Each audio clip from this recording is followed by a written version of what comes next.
எல்லோருக்கும் வணக்கம். நான் உங்கள் தமிழ் வீரயுக நாயகன் வேள்பாரி கதையோட தொடர்ச்சி. கலங்கி நின்ற ஆதினி சொன்ன செய்தி எல்லோரையும் அதிர்ச்சிக்கு உள்ளாக்கியது. உதிரனும் அங்கவையும் மணவிழாவுக்கு வந்து சேரவில்லை என்பதுதான் அந்த செய்தி. எவ்வியூரிலிருந்து மணவிழாவுக்கு ஒரு வாரத்திற்கு முன்பே தன் தோழிகளோடு புறப்பட்டாள் அங்கவை. 4 நாட்களுக்கு முன்புதான் புறப்பட்டாள் ஆதினி. 2 இரவும் 3 பகலுமென பயணித்து மணநாளுக்கு முதல் நாள் வந்து சேர்ந்தாள் ஆதினி. அவள் வந்த பொழுது விருந்தினர்களின் பெரும் கூட்டம் வேட்டுவன் பாறைக்கு வந்து சேர்ந்திருந்தது. பரம்பு நாடு 400க்கும் மேற்பட்ட ஊர்களை கொண்டது. எல்லா ஊர்களில் இருந்தும் நீலன் மயிலா திருமணத்திற்கு மக்கள் வந்து சேர்ந்திருந்தனர். தொலைவில் உள்ள ஊர்களில் இருந்து ஓரிருவரும், அருகில் உள்ள ஊர்களில் இருந்து பலரும் வந்து சேர்ந்திருந்தனர். தன் கூட்டத்தோடு ஆதினி வந்த பொழுது வேட்டுவன் பாறை மக்கள் கூட்டத்தால் திணறி கிடந்தது. எல்லோரும் ஆதினியை கண்டு நலம் கேட்டனர். அவளும் வந்ததிலிருந்து இங்குமங்குமாக அலைந்து கொண்டேதான் இருந்தாள். 2 முறை சங்கவையை பார்த்தாள். அங்கவையோ கண்ணில் படவே இல்லை. இந்த பெரும் கூட்டத்தில் தன் தோழிகளோடு எங்காவது சுற்றி கொண்டிருப்பாள் என்று நினைத்தாள். ஆனால் நள்ளிரவில் தொடங்கிய குரவை கூத்தில் இணையர்கள் எல்லாம் களமிறங்கிய பொழுது அங்கவையும் உதிரனும் ஆடும் ஆட்டத்தை பார்க்க மிகுந்த ஆவலோடு வந்து நின்றாள். ஆனால் அவர்கள் இருவரும் களமிறங்கவில்லை. குரவை கூத்தில் பங்கெடுக்காமல் எங்கே போனார்கள் என்று தேடத் தொடங்கிய போது எதிர்பட்ட அங்கவை தோழியிடம் கேட்டாள். எவ்வியூரில் இருந்து புறப்பட்ட முதல் நாள் இரவு புலிவால் குகையில் தங்கினோம். மறுநாள் காலையில் எழுந்த பொழுது உதிரன் வந்திருந்தான். நீலன் மயிலாவுக்கு அதிசிறந்த பொருள் ஒன்றை மணவிழாவிற்கு தந்து மகிழ்விக்க வேண்டாமா என்றான். ஆமாம், என்ன தரலாம் என அங்கவை கேட்ட பொழுது அவன் ஏதோ சொல்லிக் கொண்டிருந்தான். நாங்கள் பரிசு பொருளோடு வேட்டுவன் பாறைக்கு வந்து சேர்கிறோம் என்று சொல்லிவிட்டு இருவரும் புறப்பட்டு போய்விட்டனர். இன்று வந்து விடுவாள் என நினைத்திருந்தேன், இன்னும் வரவில்லையா என கேட்டாள் அவள். உதிரன் தோழர்கள் யாருக்கும் இது பற்றி தெரியவே இல்லை. நீலனும் மயிலாவும் புதுமனை புகுந்தவுடன் நிலைமையை பாரியிடம் விளக்கினாள் ஆதினி. அன்றிரவு வேட்டுவன் பாறையிலே அனைவரும் தங்கினர். பொழுது விடிந்தது. ஆனால் உதிரனை பற்றி எந்த செய்தியும் யாரிடமும் இல்லை. அதற்காக யாரும் பதற்றம் கொள்ளவும் இல்லை. உதிரனும் அங்கவையும் சிறுவர்கள் அல்ல. காடறியும் பயிற்சியில் முதன்மை வீரனாக விளங்கியவன் உதிரன். பச்சை மலையின் எந்த காட்டிலும் எவ்வளவு நெருக்கடியான நிலையிலும் மீண்டு வர அவனால் முடியும். அங்கவையும் இணை சொல்ல முடியாத வீரமுடையவள்தான். ஆபத்தில் சிக்கி உதவி தேவைப்பட்டால் சென்றி புகையை போட்டிருப்பார்களே. மணவிழாவுக்கு வந்துள்ள அனைவரும் அவரவர் ஊர்களுக்கு புறப்படுங்கள். ஏதாவது சிக்கலில் மாட்டியிருப்பது அறிந்தால் தக்க உதவியை செய்யுங்கள் என்று சொல்லி அனைவரையும் அனுப்பிவிட்டு எவ்வியூர் நோக்கி புறப்பட்டான் பாரி. மணவிழாவுக்கு 6 நாட்களுக்கு முன்பு அதிகாலையில் புலிவால் குகையில் தோழர்களோடு இருந்த அங்கவையை கண்டு பேசினான் உதிரன். சிறந்ததொரு பரிசு பொருளினை நீலன் மயிலாவுக்கு தர வேண்டும் என உதிரன் சொன்ன பொழுது அங்கவை பெரும் மகிழ்வோடு அதனை கண்டடைய உடனே புறப்பட்டாள். அவளும் குதிரையேற்றம் தெரிந்தவள்தான். தன்னிடமிருந்த இன்னொரு காவல் வீரனின் குதிரையை வாங்கி அங்கவைக்கு கொடுத்தான் உதிரன். இருவரும் குதிரை பாதையில் பயணிக்க தொடங்கினர். 12 ஆண்டுகளுக்கு ஒரு முறை காய்ப்பதுதான் கிளிமூக்கு மாங்காய். பச்சை மலை தொடரின் வியப்புறு கனிகளில் அதுவும் ஒன்று. அத்தகைய கனி பரம்பின் வடதிசையில் கொழுமலையில் உள்ள செவ்வரி காட்டில் காய்த்திருப்பதாக காவல் வீரர்கள் சொன்ன செய்தியை கொண்டு அந்த பக்கமாக பயணத்தை தொடங்கினான் உதிரன். கொழுமலை என்பது எவ்வியூரில் இருந்து குதிரை பாதையில் சென்றால் 5 நாள் பயண தொலைவை கொண்டது. அவ்வளவு நெடுந்தொலைவு சென்று மணநாளுக்கு முன் திரும்ப முடியாது என நினைத்த உதிரன் மலை முகட்டில் அமைந்துள்ள குதிரை பாதையில் தொடர்ந்து செல்லாமல் சில இடங்களில் குதிரை பாதையையும் சில இடங்களில் குறுக்கு வழியில் நடைபாதையுமாக மாறி மாறி சென்று குன்றுகளை கடந்து கொண்டிருந்தான். முதல் 2 நாள் மலைமுகட்டின் வழியிலான குதிரை பாதையிலே சென்றனர். அங்கவையுடன் இருப்பதால் காடுகளுக்குள் தங்காமல் அருகில் உள்ள ஊர்களிலேயே தங்கினர். அவ்வூர்களில் இருந்து மணவிழாவுக்கு செல்பவர்கள் எல்லாம் ஏற்கனவே புறப்பட்டு போயிருந்தனர். பின்னர் குறுக்கு வழியில் மலை இடுக்குகளுக்குள் புகுந்து பயணத்தை தொடர்ந்தனர். 3ஆம் நாளும் 4ஆம் நாளும் நடந்தே செல்ல வேண்டியது இருந்தது. உதிரன் நினைத்தது போல பயணத்தின் வேகம் இல்லை. காரணம், வழியை விட்டு தொலைவில் இருக்கும் ஊர்களில் இரவு தங்க வேண்டி இருந்ததால் அங்கு போய் திரும்ப நேரமானது. ஆனாலும் பாதிக்கு மேற்பட்ட தொலைவு வந்தபின் திரும்ப முடியாது என்ற காரணத்தால் பயணத்தை தொடர்ந்தனர். கிளிமூக்கு மாங்கனியோடு நீலன் மயிலாவை காண்பது எவ்வளவு மகிழ்வை தரும் என்பதை நினைத்தபடி அவர்கள் நடந்தனர். தன் காதலனோடு பயணிக்கும் அங்கவையின் மனநிலை முற்றிலும் வேறாக இருந்தது. அடர் காடுகளுக்குள் உதிரனோடு நீண்ட நெடும் பயணம். அவனால் காட்டில் எந்த ஒரு இண்டு இடுக்குள்ளும் நுழைந்து வெளிவர முடியும். அவளை எந்த ஒரு ஆபத்தும் தீண்டிவிடாதபடி பாதுகாக்க முடியும். பொதினியில் மருத்துவ அறிவை ஆணுக்கு நிகராக பெண்களும் அறிவார்கள். அதனால்தான் ஆதினி மூலிகை செடி பற்றிய பேரறிவை கொண்டவளாக இருந்தாள். அங்கவையும் அவளை போலவே வளர்ந்திருந்தாள்.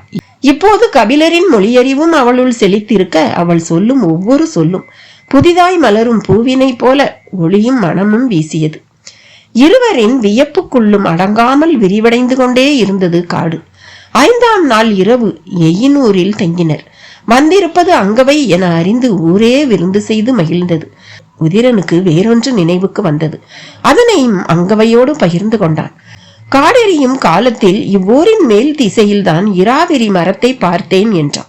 அதனை சொன்ன கணத்தில் அங்கவையின் முகம் மகிழ்ச்சியில் மலர்ந்தது. எந்த இடத்தில் இருக்கிறது என்பது உனக்கு நினைவில் உள்ளதா என்று கேட்டான். நன்றாக நினைவில் உள்ளது, சென்று பார்ப்போமா என்று கேட்டான் உதிரன். நாம் பார்த்து திரும்ப 2 பகல் 1 இரவு ஆகுமே. அங்கவை சற்றே சிந்தித்தாள். உதிரன் சொன்னான், ஏற்கனவே அதிக நாட்களாகிவிட்டன. இனியும் நாம் காலம் தாழ்த்த வேண்டாம், இன்னொரு முறை அதனை பார்ப்போம் என்றான். அங்கவையின் முகம் சற்றே வாடியது. மனக்கவலை தீர இரவில் நெடுநேரம் பேசிக் கொண்டிருந்தான் உதிரன். அங்கவை தங்கிய குடிலின் மூதாட்டி, இராவிரி மரத்தை பார்க்காவிட்டால் என்ன, இரிக்கி செடியை பறித்து வந்து காட்டு என்றாள். மூதாட்டி என்ன சொல்லுகிறாள் என்று உதிரனுக்கு புரியவில்லை. இரிக்கி செடி என்றால் என்ன என்று கேட்டான். உனக்கும் தெரியாதா என கேட்டவள் தூரத்தில் இருந்த பெண்ணை சத்தம் போட்டு அழைத்து, இந்த இருவரையும் கூட்டி போய் இரிக்கி செடியை காட்டு என்றாள். அந்த பெண் இருவரையும் அழைத்து கொண்டு காட்டுக்குள் நுழைந்தாள். தேய்பிரையின் கடைசி காலமாதலால் மாமலை கும்மிருட்டில் மூழ்கி கிடந்தது. ஊரை விட்டு சற்று தள்ளி உள்ளே போனவள் சந்தன மரத்தின் அடிவாரத்தில் பின்னி கிடந்த பெரும் கொடியை பிடித்து தூக்கினாள். அவர்கள் இருவரும் அந்த கொடியையே பார்த்தனர்.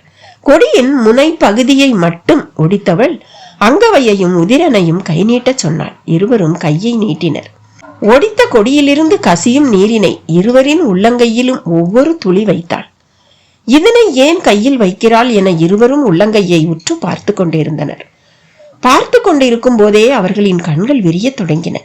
அந்த துளி வெண்மை நிறம் கொண்டதாக மாறியபடியே இருந்தது. கெட்டியான பால் துளி போல் அது இருப்பதை பார்த்தனர். வியப்பு அடுத்த கட்டத்தை அடைந்தது. இந்த இருட்டில் இந்த வெண்மை நிறம் எப்படி இவ்வளவு துல்லியமாக தெரிகிறது என்று சிந்தித்த பொழுதுதான் புரிய வந்தது. அந்த துளி நீர் மெல்லியதாய் ஒளியை உமிழ்ந்து கொண்டிருக்கிறது என்று. மினுக்கட்டான் பூச்சியின் உடலுக்குள் இருக்கும் வெண்பச்சை நிற நீர் போல்தான் இதுவும். பச்சையின்றி முழு வெண்மையில் ஒளியை உமிழ்கிறது.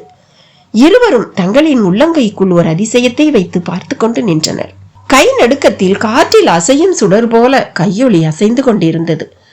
அழைத்து வந்தவள் நீண்ட நேரத்திற்கு பின் இன்று இரவு முழுவதும் வைத்திருந்தாலும் ஒளி இறங்காது, வாருங்கள் போவோம் என்று சொல்லி ஊருக்குள் அழைத்து வந்தாள். வரும் பொழுது நீண்டு படர்ந்து கிடந்த அதன் கொடியை பறித்து வந்தான் உதிரன். ஊர் வந்ததும் அங்கவை தங்கும் குடிலின் உள்புற சுவர்களிலும் மேற்கூரைகளிலும் செடியை ஒடித்து கசியும் நீரினை பொட்டு பொட்டாக வைத்துவிட்டு வெளியேறினான். எரிந்து கொண்டிருந்த சிறு விளக்கினை அணைத்தாள் அங்கவை.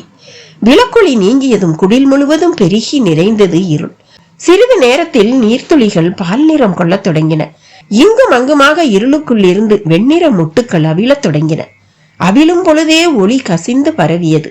வான்வெளியில் மஞ்சள் ஒளி சிந்தும் விண்மீன்கள் வெண்மை நிற ஒளியை சிந்தினால் எப்படி இருக்கும் என்பதை அங்கவை இரவு முழுவதும் பார்த்திருந்தாள். அந்த இரவு முழுவதும் அவளின் கை கெட்டும் தொலைவில் விண்மீன்கள் நிறைந்து கிடந்தன. பொழுது விடிந்தது. அவர்கள் விரைந்து புறப்பட்டனர். அப்பொழுது உதிரன் செவ்வரி காட்டினை பற்றி எயினூர் மக்களிடம் கேட்டான். அவர்கள் அக்காட்டினை அடையும் திசை குறிப்பினை சொன்னார்கள். கிளிமூக்கு மாங்கனி வேண்டும் என்று சொல்லியிருந்தார். அவர்களும் உடன் வந்து பறித்து தந்திருப்பார்கள். ஆனால் தாமாக கண்டறிந்து நீலன் மயிலாவுக்கு கொண்டு செல்ல வேண்டும் என்பதால் அதனை பற்றி அவன் கேட்கவில்லை. அவர்கள் சொன்ன குறிப்பின் அடிப்படையில் நடைவழி பாதையில் 2 மலைகளை தாண்டினர். செங்குத்தான ஏற்ற இறக்கமாதலால் களைப்பு அதிகமாக இருந்தது. அன்றிரவு குகையினில் தங்கினார்கள். அருகில் ஊர் எதுவும் கிடையாது. உதிரன் கையில் இரிக்கி செடியை பறித்து வைத்திருந்தான். குகை முழுவதும் வான்வெளியாக மாற்றி அங்கவையை தூங்க வைத்தான்.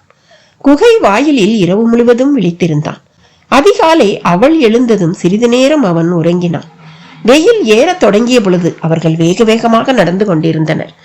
செவ்வரி காட்டுக்குள் உச்சி பொழுதில் நுழைந்தனர். நீண்டு கிடக்கும் மலை மடிப்பின் இருபக்க சரிவிலும் பரவி கிடப்பதுதான் செவ்வரி காடு.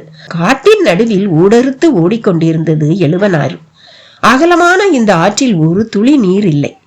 கோடையின் வெக்கையில் மணல் துகள்கள் மின்னிக் கொண்டிருந்தன. இருவரும் ஒவ்வொரு மரமாக உற்று பார்த்தபடி நடந்து கொண்டிருந்தனர். எண்ணற்ற மரங்கள் இருந்தன. அவை எதிலும் கிளிமூக்கு மாங்கனி இல்லை. மரத்தை பார்த்தபடியே இங்குமங்குமாக நடந்தனர். கொடும் கோடையாதலால் செடி கொடிகள் வதங்கி போயிருந்தன. பச்சை மலையின் அடிவார குன்று பகுதிகள் இவை. எனவே வெக்கையின் தாக்கம் கடுமையாகவே இருந்தது.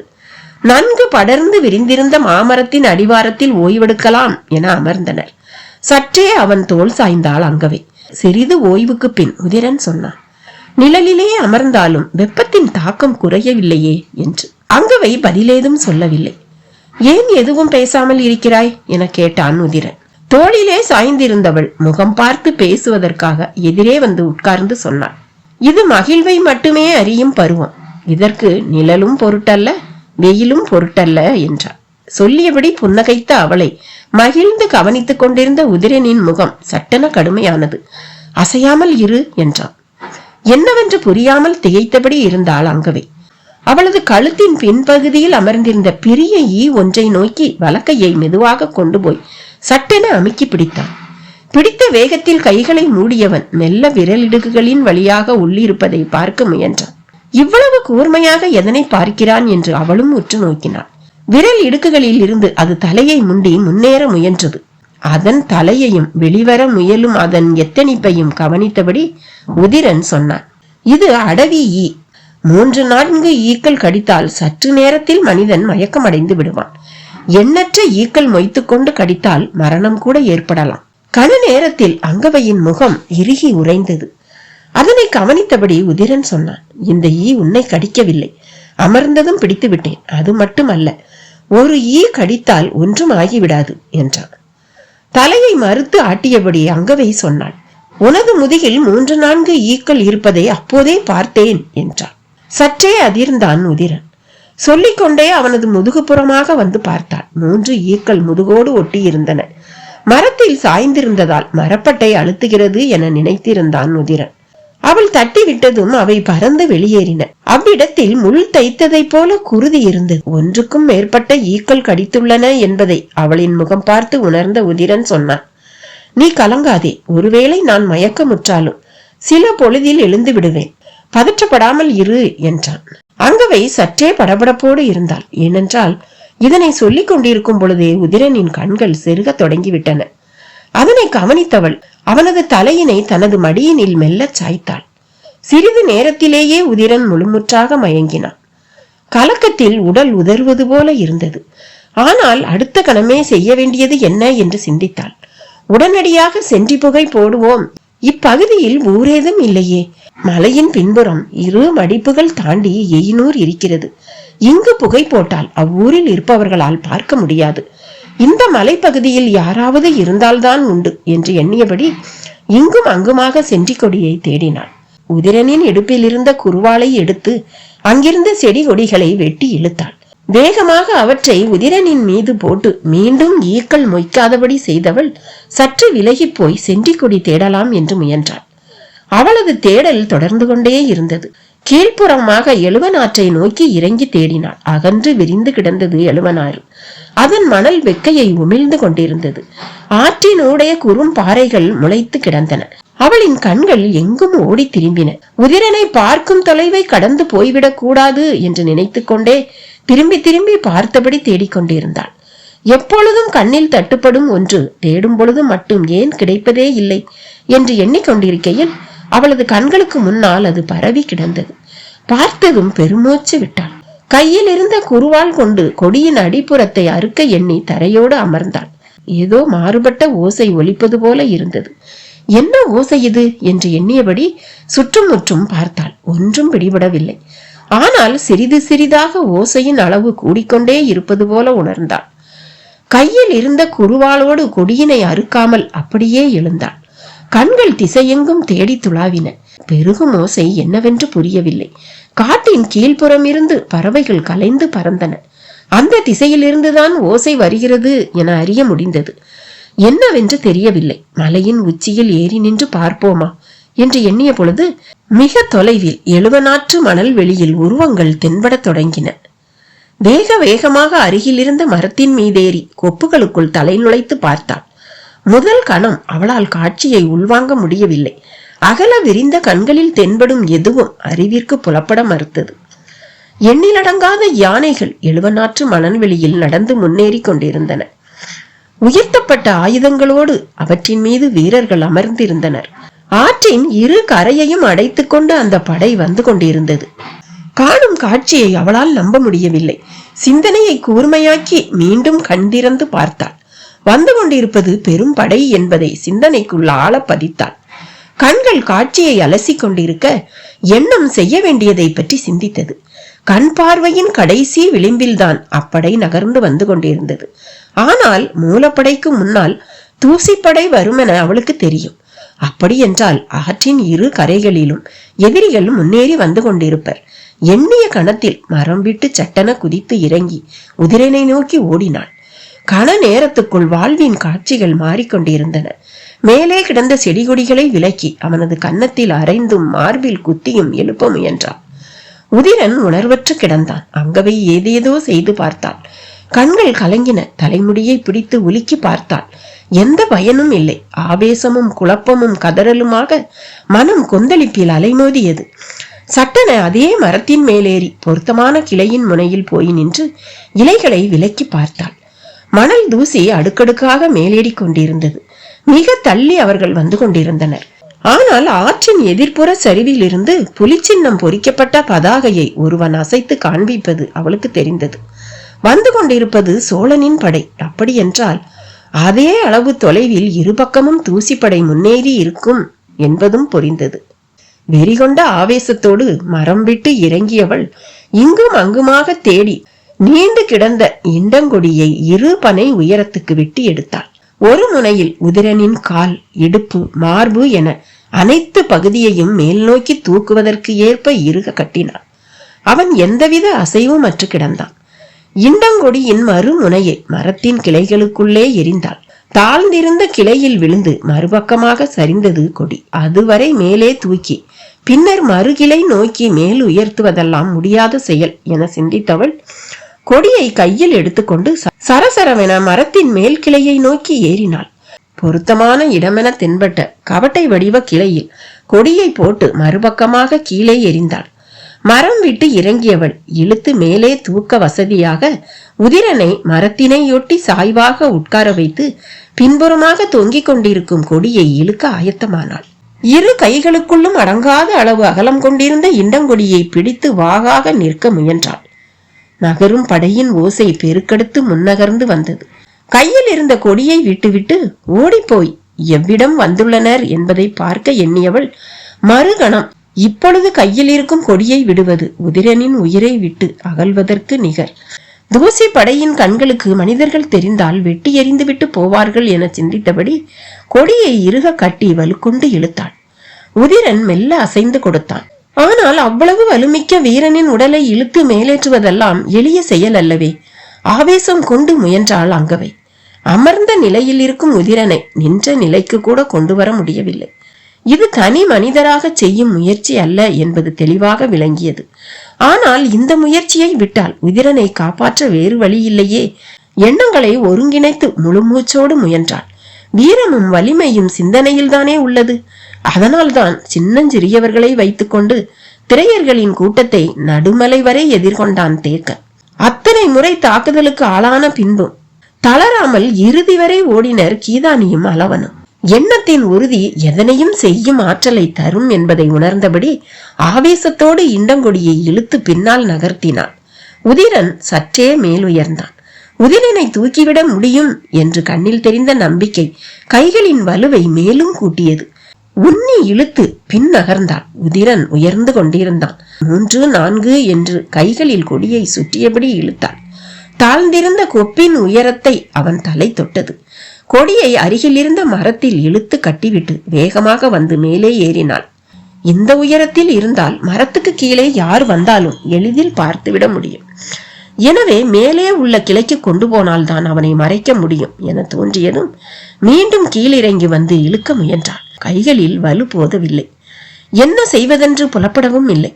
படையின் பேரோசை மலையெங்கும் அதிர்ந்து பரவியது. கைகளை தளர்த்தாமல் மூச்சினை இழுத்தாள். மனம் கொற்றவையை வணங்கியது.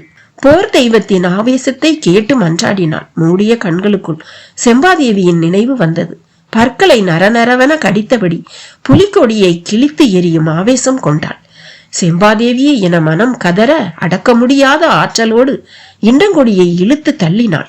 உதிரன் மேல் கிளையில் முட்டி நின்றான். கயிற்றை மீண்டும் கட்டிவிட்டு மேலேறி உச்சிக்கு வந்தாள். கிளையின் பிளவில் பொருத்தமாக அவனை உட்கார வைத்து கவட்டையோடு சேர்த்து அவனை கட்டினாள். கீழ்ப்புறம் இருந்து பார்த்தால் தெரியாத அளவு கொப்புகளை ஒடித்து செருகி மறைத்தாள். இண்டங்கொடியை முழுவதும் மேல் நோக்கி இழுத்து கொண்டாள். படையோசை எங்கும் கேட்டது. காடெங்கும் பறவைகள் கலைந்து பறந்தன. அடர் கிளைகளை மெல்ல விலக்கினாள். கிளி ஒன்று முகத்தில் கொத்துவது போல வந்தது. தலையை பின்புறமாக இழுத்து கொண்டு பார்த்தாள். அது கிளிமூக்கு மாங்கனி. மரத்தின் உச்சி கிளையில் காய்த்து தொங்கிக் கொண்டிருந்தது. ஆடும் கனியை இடக்கையால் விலக்கி பார்த்தாள். தூசி படையினர் முன்னேறி வந்து கொண்டிருந்தனர். 3ஆம் நாள் நள்ளிரவில் உதிரனும் அங்கவையும் எயினூருக்குள் நுழைந்தனர். நாய்களின் குறைப்பொலியை கேட்டு ஊரே விழித்துக் கொண்டது. உடலும் மனமும் அதிர்ச்சியிலிருந்து மீள முடியாமல் இருந்தன. எழுவனாற்றின் மணல் வெளியை கடக்க முடியவில்லை. எத்தனை காலடி தடங்கள்! யானையினுடையவை எத்தனை! வில் வீரர்களுடையவை எத்தனை! கொன்றளிக்க வேண்டிய எதிரிகளின் எண்ணிக்கைதான் எத்தனை எத்தனை! பார்த்த காட்சியை மற்றவர்களிடம் சொல்ல கொந்தளிக்கும் உணர்வு இடம் தரவில்லை. எயினூரில் இருந்து மிக தள்ளி குன்றுகள் பலவற்றை தாண்டி ஓடும் எழுவனாறு எதிர்ப்புறமாக திரும்பி செல்கிறது. எனவே எயினூர் மக்கள் யாரும் படையை பார்த்தறியவில்லை. வந்ததும் அங்கவையை அங்கேயே இருக்க சொல்லிவிட்டு வீரர்கள் இருவரை அழைத்து கொண்டு இரவோடு இரவாக புறப்பட்டான் உதிரன். மலைப்பாதையில் செங்குத்தான வழித்தடத்தில் கோழியனூரை நோக்கி மேலேறினர். இரவில் இந்த பாதையில் செல்வது ஆபத்து என ஊரார் தடுத்த போதும் கேட்கும் நிலையில் உதிரன் இல்லை. கோழியனூரை அடைந்து விட்டால் அங்கு காவல் வீரர்களிடம் விட்டுவிட்டு வந்த குதிரையில் எவ்வியூர் விரைய வேண்டும். எதிரியின் படைகள் பரம்புக்குள் நுழைந்துள்ள செய்தியை மிக விரைவாக பாரியிடம் கொண்டு சேர்க்க வேண்டும். எழுவனாற்றின் வழித்தடத்தை ஒட்டிய மலைப்பாதையில் ஊர்கள் எண்ணிக்கை மிக குறைவு. நாளையோ நாளை மறுநாளோ படை வந்து கொண்டிருப்பதை மக்கள் பார்த்து விடுவார்கள். வந்து கொண்டிருப்பது இதுவரை பார்த்திராத அளவு எண்ணிக்கை கொண்ட பெரும் படை. எனவே ஆங்காங்கே உள்ள மக்கள் தாக்குதலை தொடங்கிவிடக் கூடாது. நன்கு ஒருங்கிணைந்த தாக்குதலாக இருக்க வேண்டும். செய்தியை மிக விரைவாக கொண்டு சேர்க்க வேண்டும் என்பதுதான் இப்போதும் முக்கியம். நன்றாக வழி தெரிந்த இருவரோடுதான் மலையேற்றத்தை தொடங்கினான் உதிரன். செங்குத்தான பெரும் பாறைகளில் துணிந்து முன்னேறி சென்றனர். காலடியில் உருளும் கற்கள் கீழே போய் விழும் ஓசையை கூட கேட்க முடியவில்லை. மலைச்சரிவு அவ்வளவு ஆழமுடையதாக இருந்தது. பல இடங்களில் வேர்களையும் கொடிகளையும் பிடித்து மேலேற வேண்டியிருந்தது. வீரர்கள் இருவரும் உதிரனை அழைத்துச் செல்வதில் மிக கவனமாக செயல்பட்டனர். ஆனால் உதிரன் வெறி கொண்டபடி மேலேறி கொண்டிருந்தான். எந்த ஆபத்தையும் பொருட்படுத்த அவன் ஆயத்தமாய் இல்லை. அங்கவையின் செயல் அவனை உலுக்கியது. எவ்வளவு இக்கட்டான நிலையில் தனியொருத்தியாக இருந்து என்னை காப்பாற்றியுள்ளாள். கடைசி வரை நம்பிக்கை இழக்காமல் செயல்பட்ட அவளின் துணிவு எவ்வளவு இணையற்றது. கால்களுக்கு கீழே எண்ணிலடங்காத எதிரிகள் நகர்ந்து போய்கொண்டிருக்கும் போது பகலும் இரவும் கவனமாக தன்னையும் காத்து என்னையும் காத்துள்ளாள். இந்த உறுதிப்பாட்டுக்கும் துணிவுக்கும் முன்னால் நம் செயல்கள் எல்லாம் பொருட்டே அல்ல என்று அவனுக்கு தோன்றியது. எயினூர் வீரர்கள் சற்றே தயக்கத்தோடு கடக்கும் இடங்களை பாய்ந்து கடந்து கொண்டிருந்தான் உதிரன். அதிகாலை கோழியனூர் வந்து சேர்ந்ததும் காவல் வீரர்களிடம் குதிரையை வாங்கி கொண்டு எவ்வியூர் நோக்கி விரைந்தான். பாய்ந்து செல்லும் குதிரையால் அவனது வேகத்துக்கு ஈடு கொடுக்க முடியவில்லை. 3 ஊர்களில் குதிரையை மாற்றி பயணத்தை நிற்காமல் தொடர வேண்டும் என்று எண்ணியபடி இரவு பகல் பாராமல் விரைந்து கொண்டிருந்தான். அங்கவே சொல்லிய ஒவ்வொரு சொல்லையும் அவனால் நம்ப முடியாததாக இருந்தது. அவன் விழிப்புற்ற போது பெரும்பான்மையான படைகள் கடந்து விட்டன. பொழுது நீங்கி நீண்ட நேரத்துக்கு பிறகுதான் அவன் மயக்கம் தெளிந்தான். மரத்தின் உச்சி கிளையில் உட்கார்ந்த நிலையில் கயிற்றால் கட்டப்பட்டிருப்பது ஏனென்று அவனுக்கு நீண்ட நேரம் புரியவில்லை. அவன் பேச தொடங்கியதும் அதிர்ந்து பேசாதே என எச்சரித்தாள் அங்கவை. பொழுது மங்கி இருள் சூழ்ந்ததால் அவனால் நடப்பதை விளங்கிக் கொள்ள முடியவில்லை. நீண்ட நேரத்திற்கு பிறகு மிக மெதுவான குரலில் நகரும் படையை பற்றி கூறினாள். அப்பொழுதும் அவனது கட்டை அவள் கலற்றவில்லை. நிலைமையை புரிந்து கொள்ளாமல் உணர்ச்சி மேலிட அவன் எதுவும் செய்துவிடக் கூடாது என்பதில் அவள் தெளிவாக இருந்தாள். பரம்புக்குள் எதிரிகள் நுழைந்ததை அறிந்த பிறகும் ஒரு காவல் வீரன் கதை கேட்டுக் கொண்டிருக்க மாட்டான் என்பது அவளுக்கு தெரியும். ஆனால் இப்பொழுது நிலைமை வேறு விதமாக இருக்கிறதல்லவா? அவன் மயக்கம் நீங்கிய பொழுதில் இருந்து அதிர்ச்சி மேல் அதிர்ச்சிகளை அவள் சொல்லிக்கொண்டே இருந்தாள். ஆற்றின் மேலே நல்ல உயரத்தில் இருந்து பார்த்ததாலும் எண்ணறிவில் தேர்ந்தவளாக இருந்ததாலும் நகரும் படையை பற்றிய துல்லியமான கணக்கை அவளால் சொல்ல முடிந்தது. சொல்லிக்கொண்டே இருந்த அவளின் குரல் காதை விட்டு அகல மறுக்கிறது. பரம்பு வீரனாக இந்த படையை தடுப்பதுதான் எனது முதல் வேலை. அருகில் இருக்கும் ஊர்களை திரட்டி இந்த இரவிலேயே தாக்குதலை தொடங்க முடியும். எதிரிகளை இந்த இடம் விட்டு துளியும் நகரவிடாமல் என்னால் செய்ய முடியும் என ஆத்திரம் கொண்டு உரைத்த போது மிகவும் அமைதியாக ஆனால் உறுதியான குரலில் அவனது எண்ணத்தை மறுத்தாள் அங்கவை. தந்தை, தேக்கன், முடியன் என யாரும் சிந்தித்திராத ஒரு திசை வழியில் பரம்புக்குள் பெரும்படை நுழைந்துள்ளது. அப்படி என்றால் இதற்கு பின்னால் விரிவான திட்டமிடல் இருக்க வேண்டும். சேரனும் பாண்டியனும் படையெடுப்பார்கள் என எதிர்நோக்கி இருக்கும் பொழுது இவ்வளவு பெரும்படையோடு சோழன் ஏன் உள்ளே நுழைகிறான்? அதுவும் எழுவனாற்றின் வழியினூடே எங்கே போகிறான்? இதெல்லாம் விரிவான தன்மையோடு எதிர்கொள்ள வேண்டிய ஒன்று. எனவே செய்தியை உடனடியாக எவ்வியூருக்கு கொண்டு செல்லும் வேலையை மட்டும் செய் என்றார். எதிரியை கண்டு குருதி கொப்பளிக்க சினத்தெழுந்த உதிரனை மடக்கி பிடித்து எவ்வியூர் நோக்கி அனுப்பினாள் அங்கவை. செய்தி சொல்ல மற்றவர்களை கூட அனுப்பலாம், நான் எதிரிகளை தொடர்ந்து செல்வதுதான் சரி என்று உதிரன் மீண்டும் வாதிட்ட போது அங்கவை சொன்னாள், எதிர்பாராத திசையில் இருந்தே இவ்வளவு பெரும்படை உள்ளே நுழைந்திருக்கிறது என்றால் மற்ற திசைகளில் இருந்து எவ்வளவு படைகள் உள்ளே நுழைந்துள்ளதோ அவற்றை எதிர்கொள்ள யார் யார் எங்கெங்கே செல்வது என்பதெல்லாம் பரம்பின் தலைவன் எடுக்க வேண்டிய முடிவு. நீ போரிட வேண்டிய இடம் எது என்பதை எவ்வியூருக்கு போய் கேட்டு தெரிந்து கொள் என்று திடம் கொண்ட குரலில் கூறினாள் அங்கவை. ஈட்டி ஏந்திய பல்லாயிரம் எதிரிகள் கீழே போய்க் கொண்டிருப்பதை அறிந்த போதும் நடுங்காத அவளின் கால்களை விட உறுதிமிக்கதாக இருந்தன அவளுடைய சொற்கள். பொழுது மங்கிக் கொண்டிருக்கும் மாலை வேளையில் நாகப்பச்சை வேலியை தாண்டி பாய்ந்தது உதிரனின் குதிரை. மேல் மாடத்தில் பாரி, தேக்கன், முடியன், காலம்பன் ஆகியோர் தென் திசையில் இருந்து கூழையன் அனுப்பிய செய்தியை பற்றி தீவிரமாக கலந்துரையாடி கொண்டிருந்தனர். தொலைவிலேயே பாரியின் கண்களுக்கு உதிரனின் பாய்ச்சல் தெரிந்தது. அங்கவை இன்றி தனியே வருபவனின் வேகம் ஆபத்து ஒன்றை முன்னுணரச் செய்தது. மாடத்தில் இருந்து விரைந்து கீழே இறங்கினர். 2 நாட்களாக உணவேதும் இன்றி அவ்வப்போது குதிரையை மட்டும் மாற்றி விரைந்து வந்து சேர்ந்தான் உதிரன். கிறங்கியபடி வந்தவனை சற்றே இளைப்பார வைக்க முயன்றார் தேக்கன். ஆனால் கொந்தளிக்கும் உணர்வோடு இருந்த உதிரனால் அவர்கள் கொடுக்கும் நீர் ஆகாரத்தை வாங்கி குடிக்க முடியவில்லை. பேச்சு ஒழுங்கோடு வெளிவர மறுத்தது. முன்னும் பின்னுமாக திணறினான். அங்கவை இல்லாமல் உதிரன் மட்டும் வந்த செய்தி ஆதினியை எட்டிய போது இதுவரை இல்லாத அச்சத்தை அடைந்தாள் ஆதினி. மாளிகையை நோக்கி ஓடோடி வந்தாள். அவள் உள்ளே நுழைந்த போது அங்கவையின் கண்களின் வழியே நகர்ந்து செல்லும் யானை படையின் எண்ணிக்கையை சொல்லிக் கொண்டிருந்தான் உதிரன். காலாட்படையின் தன்மை வேறுபாடுகளை சொன்னான். குதிரைப்படை ஏதும் இல்லை. படைகளை ஒழுங்கமைக்கவும் தளபதிகளின் பயன்பாட்டுக்காகவும் மட்டுமே குதிரைகள் வந்துள்ளன. வீரர்களின் முகங்களில் களைப்பேதும் இல்லை. தூசி படையினர் காதுகளின் மேல் மடல்களில் 3 ஓட்டை இட்டிருந்தனர் என்பது வரை அங்கவை சொல்லி அனுப்பியிருந்தாள். ஏறக்குறைய அனைவரும் திகைத்து போயினர். சோழன் ஏன் படையெடுத்து வருகிறான்? எழுவனாற்றின் ஊடே பரம்புக்குள் நுழையும் வழி எப்படி அவனுக்கு தெரிந்தது? அவனது படையின் வலிமை யானைகளை நம்பியதாக இருக்கிறது. அது மிகச் சரியான உத்தியே. இவ்வளவு தெளிவான திட்டமிடலோடு புறப்பட்டு வரும் நோக்கம்தான் என்ன? ஒவ்வொருவருக்குள்ளும் கேள்விகள் உருண்டு கொண்டிருந்தன. அவை அமைதி கொண்டது. ஆதினி பெருமூச்சு விட்டாள். அங்கவைக்கு ஆபத்து ஏதும் நிகழவில்லை, அது போதும். பரம்புக்குள் எவ்வளவு பெரிய படை வந்தாலும் அச்சம் கொள்ள ஒன்றும் இல்லை. எனவே அவை விட்டு அகன்றாள். முந்தைய நாள் நள்ளிரவு கூழையன் செய்தி அனுப்பி இருந்தான். குடநாடும் குட்டநாடும் படையை ஒருமுகப்படுத்தி இருக்கின்றன. ஆயிமலையின் பின்புறம் 2 நாட்டு படைகளும் ஒன்று சேர்ந்து பாசறை அமைத்துள்ளன. ஆயிமலையின் கணவாய் வழியாக இன்னும் சில நாட்களில் அவர்கள் பரம்புக்குள் நுழைய உள்ளனர் என்பதுதான் கூழையன் அனுப்பியுள்ள செய்தி. வழக்கத்துக்கு மாறான தன்மையுடன் சேரர்களின் நடவடிக்கையும் உள்ளது. இருவரும் தனித்தனியே போரிடுவதற்கான ஏற்பாட்டுடன் இருந்ததாகத்தான் ஏற்கனவே கூழையன் செய்தி அனுப்பியிருந்தான். திடீரென எப்படி 2 படைகளும் ஒருங்கிணைந்தன? ஆயிமலை கணவாய் பகுதியின் வழியே பரம்புக்குள் நுழையும் துணிவு எப்படி இவனுக்கு வந்தது?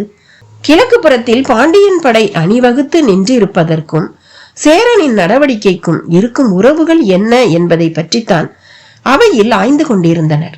கடந்த 15 ஆண்டுகளுக்கு மேலாக சேரர்களின் தாக்குதல் எத்தனையோ முறை நிகழ்ந்துள்ளது. ஆனால் இந்த முறை உதயஞ்சேரலின் நடவடிக்கைகளில் நிறைய வேறுபாடு தெரிகிறது. அவன் மிக கவனமாக பல வேலைகளை செய்கிறான். பரம்புக்குள் வழியமைக்க தொடர்ந்து அவன் முயன்றுள்ளான். ஆனால் அவன் முயன்ற எந்த பகுதியிலும் இல்லாமல் ஆயிமலையில் கொண்டு வந்து இப்போது படையை நிறுத்தியுள்ளான். அவனது திட்டமிடலின் ஒரு பகுதியாக நமது எண்ணங்களை குழப்பும் உத்தியும் இடம்பெற்றுள்ளது. இதை எதிர்கொள்ள செய்ய வேண்டியது என்ன? இப்படி சிந்தித்துக் கொண்டிருந்தவர்களிடம்தான் சோழர் படை உள்ளே நுழைந்ததை பற்றி சொன்னான் உதிரன். உதிரன் சொன்ன செய்தி எல்லோருக்குள்ளும் குழப்பத்தையே உருவாக்கியது. இந்த படையெடுப்பின் நோக்கத்தையும் தன்மையையும் புரிந்து கொள்ள முடியவில்லை. இத்தனை ஆயிரம் எதிரிகள் இதுவரை பரம்புக்குள் நுழைந்ததில்லை. அங்கவை சொல்லியுள்ள கணக்குப்படி காலாட்படையின் எண்ணிக்கை 5000க்கும் அதிகமாக இருக்கிறது. யானைகளின் எண்ணிக்கை 500. எதிரியின் படையை பற்றி பாரி வேறென்ன கேட்கப் போகிறான் என்று உதிரன் எதிர்பார்த்திருந்த போது பாரி கேட்டான். நீ கண் விழித்தது எப்போது என்று. மறுநாள் காலையில் என்றான் உதிரன். போதிய உணவின்றி பல நாட்களாக இருந்திருக்கிறாய். முதலில் உணவருந்திவிட்டு வா, பின்னர் பேசுவோம் என்றான். உதிரனுக்கு எழுந்து செல்ல மனமில்லை. தயங்கியபடியே வீரர்களோடு அவையை விட்டு வெளியேறினான். துவளாத அவனது நடையை பார்த்தபடியே பாரி சொன்னான். நாகக்குடி என்பதால் மறுநாள் கண் விழித்திருக்கிறான். ஒன்றுக்கும் மேற்பட்ட அடவி கடித்திருந்தால் மற்ற யாராக இருந்தாலும் மரணித்திருப்பர் என்றான் பாரி. தேக்கன் ஆம் என தலையசைத்தான். உதிரன் வரும் வரை பேச்சு நீண்டது. புதிய சூழலுக்கு ஏற்ப தனது கருத்தை கூறினான் முடியன். ஆயிமலையின் கணவாய் பகுதி மிக குறுகியது. அதனுள்ளே நுழைந்து வந்தாலும் தொடர்ந்து அடர் காடுகளை கொண்டது. எனவே அந்த பகுதியில் சேரனால் படை நடத்தி உள்ளே நுழைய முடியாது. அவன் வேறு ஏதோ திசை வழியில் இருந்தே உள்ளே வர திட்டமிடுகிறான். நமது கவனத்தை திருப்பவே இந்த ஏற்பாடுகளை செய்து கொண்டிருக்கிறான் என்றான் முடியன். அடற்காட்டை எவ்வளவு தொலைவு ஊடறுக்க முடியும்? பெரும் படைகள் நகர்வதற்கான சில அமைப்பை அவனால் எப்படி உருவாக்கி கொள்ள முடியும் என கேட்டார் வாரிக்கையன். எந்தவித முன் அனுபவமும் இல்லாமல் சோழன் உள்ளே நுழைந்திருக்கிறான். பல்லாயிரம் வீரர்களை கொண்ட படை இருக்கும் மமதையில்தான் மூடத்தனமான முடிவை எடுத்துள்ளான். ஆனால் உதயஞ்சேரலை அப்படி சொல்லிவிட முடியாது. நம்மால் கணிக்க முடியாத ஓர் ஆட்டத்தை ஆடி பார்க்க நினைக்கிறான் என்றார் தேக்கன். உரையாடலை கேட்டபடி அமைதி கொண்டிருந்த பாரி இப்போது சொன்னான். தென்புறத்து காவல் வீரர்கள் பயன்படுத்தும் குதிரை பாதை ஒன்று ஆயிமலையின் வழியே செல்கிறதல்லவா? அதை அடிப்படையாக கொண்டு உதயஞ்சேரல் திட்டம் தீட்டியிருப்பான். யாரும் சிந்திக்காத கருத்தாக அது இருந்தது. ஆனால் குதிரை பாதையில் பெரும் படை ஒன்று எப்படி நகர்ந்து வர முடியும் என்று கேட்டான் முடியன். அதுவல்ல கேள்வி. அந்த குதிரை பாதையை அவன் எப்படி அறிந்தான் என்பதுதான் கேள்வி. அந்த திசை செல்லும் நமது காவல் வீரர்களை அவர்கள் தொடர்ந்து கவனித்ததன் மூலம் அறிந்துள்ளனர். அப்படி என்றால் அந்த பாதையின் வழியிலான ஒரு முயற்சிக்கு அவர்கள் ஆயத்தமாகி இருக்கிறார்கள் என்றார் வாரிக்கையன். மற்றவர்களின் சிந்தனை அதை நோக்கி போனது. சாலமலை, கழுவாரிக்காடு, நரிமுகடு ஆகிய 3 பகுதியில்தான் சேரன் படை நடத்தி உள்ளே வர முடியும். ஆனால் எந்தவித காரணமும் இல்லாமல் ஆயிமலையின் பின்புறம் படையை நிறுத்தியுள்ளது எதனால் என்று கேட்டான் முடியன். அமைதி நீடித்தது. அவர்களின் திட்டம் எதுவாகவும் இருந்துவிட்டு போகட்டும். மூவரும் நமது கைக்கு அருகே வந்துவிட்டனர். நாம் செய்ய வேண்டியதை பற்றி முடிவெடுப்போம் என்றான் தேக்கன். சற்று நேரம் அமைதி நீடித்தது. அச்சமோ அவசரமோ யாரிடமும் இல்லை. சப்பனமிட்டு அமர்ந்திருந்த பாரி எழுந்தபடி சொன்னான்.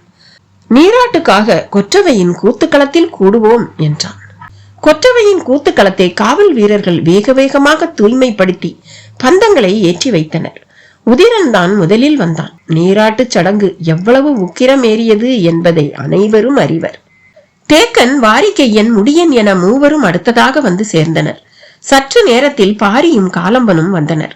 அவர்களுக்கு பின்னே ஆதினி 2 பெண்களுடன் வர இறுதியில் குலநாகினிகள் கூட்டமாக வந்தனர். பந்தங்கள் எங்கும் ஏற்றப்பட்டிருந்தன. வெளிச்சம் கண்டு பறவைகள் படபடத்து ஓசை எழுப்பின. குலநாகினிகள் 3 உடுக்கையை கையில் கொண்டிருந்தனர். ஆதினியுடன் வந்த 2 பெண்களில் இளம்பெண் ஒருத்தி நீர் நிறைந்த பச்சை மண் குடத்தை தூக்கி வந்தாள்.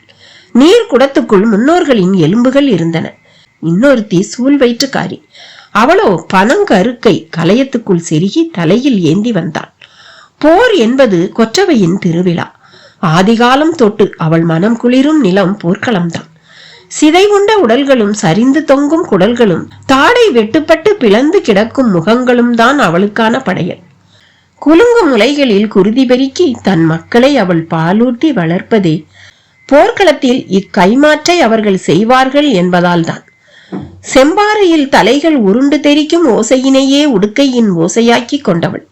எதிரியின் குருதி நிலமெங்கும் வழிந்தோடும் செவ்வீர மண்ணை பிசைந்து அவளுக்கு ஊட்டப்போகும் நற்செய்தியை சொல்லவே குலநாகினிகள் வந்துள்ளனர். பாரி, தேக்கன், முடியன், வாரிக்கையன், காலம்பன் ஆகிய ஐவரும் குலநாகினிகளுக்கு சற்று பின்னே நின்று கொண்டிருந்தனர். அவர்களை விட்டு விலகி மற்ற வீரர்களோடு நின்று கொண்டிருந்தான் உதிரன். போரை தொடக்க ஆயத்த நிலையில் உள்ள சேரன், படை நடத்தி பரம்புக்குள்ளே வந்துள்ள சோழன், பரம்பின் எல்லையில் படையை நிலை கொள்ள செய்யும் பாண்டியன். எதிரிகள் சூழ்ந்த நிலையில் நமது தாக்குதலை தொடங்க பாரி சொல்ல போகும் உத்தரவு என்ன? யார் யார் எந்த திசையில் களம்புக வேண்டும்? பரம்பின் தலைவன் சொல்ல போகும் ஆணை என்ன என்பதை அறிய உதிரனின் மனம் துடித்துக் கொண்டிருந்தது. தேவவாக்கு விலங்கு குரல் எழுப்பி அவர்களுக்கான உத்தரவை கொடுத்தது. குலநாகினிகளும் ஆதினியும் சடங்குகளை வேகப்படுத்தினார்கள். பனை ஓலை கூடையில் கனிகளையும் இதர பொருட்களையும் கொண்டு வந்த குலநாகினி ஒருத்தி அவற்றை எடுத்து கீழே வைக்க தொடங்கினாள். உடல் முழுவதும் இறகு உதிர்ந்த நீர்ச்சேவல் ஒன்று கால் கட்டப்பட்ட நிலையில் அதில் இருந்தது. யானை முடியும் புலிமயிரும் கொண்டு பின்னப்பட்ட கயிறால் நூலிக்கிழங்கை கட்டியிருந்தனர். சாம்பல் புழுதியில் குருதி பிசைந்து சிறு சிறு உருண்டைகளாக எண்ணற்ற உருண்டைகளை உருட்டி இருந்தனர். கூத்துக்களத்தின் இடப்புறம் இருந்து தேவவாக்கு விலங்கின் வழக்கத்துக்கு மாறான குரல் கேட்டதும் உடுக்கை எடுத்து அடிக்க தொடங்கினாள் குலநாகினி ஒருத்தி. மற்றவர்களோ குலவையிடத் தொடங்கினர். உடுக்கை ஓசையும் குலவை ஓசையும் கூடின. குலநாகினிகள் நடுவில் நின்றிருந்த ஆதினியையே உற்று பார்த்து கொண்டிருந்தனர். அவளோ முடிச்சிட்ட தலைமுடி அவிழ மெல்ல சிரித்து தோல் குலுக்கி ஆடத் தொடங்கினாள். உடுக்கையின் ஓசைக்கு ஏற்ப ஆட்டத்தின் வேகம் கூடியது. மிக விரைவாக அது வெறியாட்டமாக மாறியது. நள்ளிரவில் உடலெல்லாம் கொதிப்புற்று துடிக்க ஆதினியின் ஆட்டம் குலநாகினிகளையே நடுங்குறச் செய்வதாக இருந்தது. குலவை ஒலி மேலும் கூடியது. உடுக்கையின் ஓசை வெடிப்புற்று தெரித்தது. குலநாகினிகள் மூவரும் ஆதினியின் முன் மண்டியிட்டு உடுக்கை அடித்தனர். அவர்களின் கண்களில் நீர் தாரை தாரையாக இறங்கிக் கொண்டிருந்தது. ஆதினியின் ஆவேசம் மேலும் கூட தொடங்கியது. உடுக்கையின் ஒலி நரம்புகளை முறுக்கி சுழற்றியது. மற்ற குலநாகினிகள் அவளின் தோள்களை பிடித்து அமுக்கி உட்கார வைக்க முயன்றனர். குலவை ஓசைக்கு ஏற்ப குலநாகினிகளின் சடங்கு தீவிரமடைந்தபடி இருந்தது. பற்களை நரநரவென கடித்தபடி பிடித்திருப்போரை உலுக்கி எடுத்தாள் ஆதினி. நெருங்க முடியா பரம்பின் தலைவியை குலநாகினிகள் மொத்தமாக இணைந்து தோள்களை பிடித்து அமுக்கினர். உடுக்கையின் ஒலியும் குலவை ஒலியும் பறவைகளின் கத்தல்களும் இணைய கூத்துக்களம் உருமாறிக் கொண்டிருந்த போது பெரும் குரல் எடுத்து ஆதினி கத்தினாள். அதுவரை சாய்ந்து கிடந்த நீர்ச்சேவல் எழுந்து நின்று தலையை சிலிப்பி கூவியது. அதை கண்டவுடன் பாய்ந்து சென்ற மூத்த குலநாகினி இறகு உதிர்ந்த நீர்ச்சேவலை எடுத்து ஆவேசமாக கத்தியபடி அதன் தலையை முறுக்கி அத்தெடுத்தாள். குலவை ஓசை உச்சிக்கு சென்றது. வலக்கையில் இருந்த நீர்ச்சேவலின் தலையை இடப்புறமாகவும் இடக்கையில் இருந்த நீர்ச்சேவலின் உடலை வலப்புறமாகவும் வீசி எறிந்தாள். குலவை ஓசையும் உடுக்கையின் ஓசையும் காட்டை மிரட்டின. மற்ற குலநாகினிகள் நூலிக்கிழங்கையும் குருதி உருண்டைகளையும் எல்லா திசைகளிலும் வீசி எறிந்தனர். குலவை ஒலியோடு தேவவாக்கு விலங்கின் ஒலியும் இணைந்து இருளை உலுக்கின. இளம் பெண் சுமந்து வந்த பச்சை மண் குடத்து நீரை அமர்ந்திருந்த ஆதினியின் தலையில் ஊற்றினர். முன்னோர்களின் எலும்புகள் மேலெங்கும் நழுவி இறங்கின. இறங்கும் எலும்பை இரு கைகளிலும் ஏந்தினாள் ஆதினி. 1000 மடங்குகள் காடெங்கும் இருந்து இறங்கி வந்து ஆதினிக்குள் அடங்க எண்ணிலடங்கா முன்னோர்களின் விழா எலும்பை இரு கைகளிலும் ஏந்தினாள் ஆதினி. அதை கண்டதும் ஆவேசம் கொண்ட பாரி அவளை நோக்கி வந்தான். மற்றவர்களும் தொடர்ந்து வந்தனர். ஆதினியின் கையில் இருந்த எலும்பு ஒன்றை எடுத்தான் பாரி. உடுக்கை அடிப்பவர்கள் பாரியை சுற்றி ஒலி எழுப்பினர். குலவை ஒலி மேலிட எடுத்த எலும்பு கொண்டு மார்பிலை கீறினான் வேள்பாரி. கொப்பளித்து பெருகியது பாரியின் குருதி. உடுக்கை அடிப்பவர்களின் ஆவேசம் மொத்த காட்டையும் ஒலுக்கியது. மற்ற 4வரும் அதே போல முன்னோர்களின் எலும்பு எடுத்து மார்பிலே கிழித்தனர். திக்கெட்டும் இருந்து தேவவாக்கு விலங்குகளின் குரல் எதிரொலித்துக் கொண்டிருக்க சூழ்வயிற்றுக்காரி தலையில் சுமந்து வந்த கலையத்தோடு பாரியின் முன்னால் மண்டியிட்டு அமர்ந்தாள். குடத்துக்குள் இருந்த பனம் கருக்கினை எடுத்த பாரி கீரிய மார்பின் மீது உறக்க தேய்த்தெடுத்தான். மேல் சதையை பிய்த்து கொண்டு வந்தது பனங்கருக்கு. குலவை ஓசையும் உடுக்கை ஓசையும் பறவைகளின் கத்தலும் விலங்கின் கதறலும் இணைய ஐவரின் மார்பு குருதியை பனங்கருக்குகள் வாங்கி கொண்டன. குருதி தோய்ந்த பனம் கருக்கினை ஆதினியின் கைகள் ஏந்தி பிடிக்க சூழ் வயிற்றுக்காரி மேடையின் மீது ஏறி அமர்ந்தாள். குலநாகினிகள் ஆளுக்கு ஒரு திசை பார்த்து ஆவேசமாக ஆடினர். கொற்றவையின் பசியடக்கி தாகம் தீர்க்க எதிரிகளை மலைமலையாக கொன்றளிப்போம் என ஐவரும் மார்பு குருதி கொண்டு உறுதி அளித்ததால் ஆதினிக்குள் இருந்த கொற்றவை அகமகிழ்ந்தாள். வாய் அகன்று காடதிர சிரித்தாள். ஆனால் மேடையில் அமர்ந்திருந்த சூழ் வயிற்றுக்காரி சிரிக்கவில்லை. ஆவேசம் தணியவில்லை. விரித்த வெளிகளில் இமை ஆடவில்லை. பெரும் குரல் எடுத்து வா என்கிட்ட வா என பேய் கூச்சலிட்டாள். தலையை மறுத்து ஆட்டி விழப்போகும் எதிரிகளின் எண்ணிலடங்காத உடல்களை தின்று முடித்துவிட்டு வருகிறேன். உருவிய குடல்களால் குன்றுகள் மறைந்து கிடக்க காடெங்கும் பெருகியோடும் குருதியை குடித்துவிட்டு வருகிறேன். அதற்குள் ஏன் அழைக்கிறாய் என மறுத்து கத்தினாள் கொற்றவை. ஆனால் சூழ் வயிற்றுக்காரி விடவில்லை. அதைவிட பெருங்குரல் எடுத்து கத்தினாள். காலம் தாழ்த்தாதே, எனக்கான வாக்கை அளித்துவிட்டு நீ பசியாற்றிக்கொள் என்றாள். கொற்றவை நகரவில்லை. என் மக்கள் கொன்றளித்துள்ள பிணங்களை புசித்து முடிக்கும் வரை பொறுத்திரு என்று கூறி பற்களை நரநரவென கடித்து காட்டையே இரு கூறுகளாக பிளந்து கொண்டிருந்தாள். குலநாகினிகள் ஒன்று சேர்ந்து கொற்றவையை சூழ் வயிற்றுக்காரியை நோக்கி இழுத்துச் செல்ல முயன்றனர். ஆனால் யாராலும் அவளை அசைக்க முடியவில்லை. 1000 அணங்குகள் ஒன்றாய் இறங்கி ஆடிக்கொண்டிருந்தனர். குலவையின் பேரொலி பல மடங்கு அதிகரித்தது. உடுக்கை ஓசையில் இலைகள் நடுங்கின.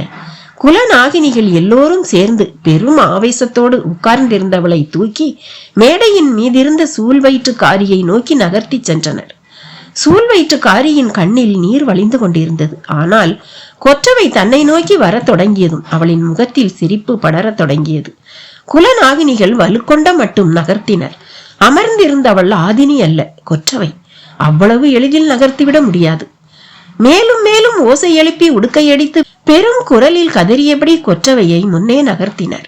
மலையென குவியும் பிணங்களின் குருதி வாடையை உள்மூக்கில் நுகர்ந்தபடி சற்றே அகமகிழ்ந்து எழுந்தாள். எழுந்த கணம் குலநாகினிகள் முழு ஆவேசத்தோடு மேடையை நோக்கி நகர்த்தினர். அருகில் சென்று அமர்ந்திருந்தவளின் நிறை சூழில் கை வைத்தாள் கொற்றவை. காடு நடுங்கும் ஓசை இருளெங்கும் கேட்டது. நிறை சூழுக்குள் இருக்கும் புது உயிருக்கு இந்த மண்ணை காத்து அளிப்பேன் என கொற்றவை அளித்த வாக்கு காட்டு உயிரின் காதுகளிலெல்லாம் எதிரொலித்தது. எதிரிகளை கொன்றளிக்க நிகழும் சூளுரையும் குருதி குடிக்க துடித்தலும் ஆவேசமும் இந்த சடங்கின் உச்சம். ஆந்தைகளின் வட்ட விழி நடுக்குற்ற அந்த கணத்தில் இருளும் மலையும் ஒரு சேர உணரும்படி காடதிர கத்தினான் வேள்பாரி. கொற்றவையின் பசி தீர்க்க எதிரிகளின் பிணங்களை மலை மலை என குவிப்போம். பரம்பெங்கும் வேந்தர் படை சிந்தும் குருதி விட்டு ஈக்கள் அகலாது நிலை கொள்ளட்டும். சேரனின் படையை அழித்தொழிக்கும் வேலையை தேக்கனும் கூளையனும் உதிரனும் செய்யட்டும். கிழக்கு திசையில் நிலை கொள்ளும் பாண்டிய படையின் கருவருக்கும் வேலையை முடியனும் காலம்பனும் நீலனும் செய்யட்டும். எழுவனாற்றின் மணலுக்குள் சோழர் படையை புதைத்தொழிக்க நான் புறப்படுகிறேன். கொற்றவையின் பெரும் பசிக்கு திசையெங்கும் விருந்தளிப்போம் என்று கத்தினான் பாரி. பரம்பின் குரல் மீண்டும் ஒலிக்கும்.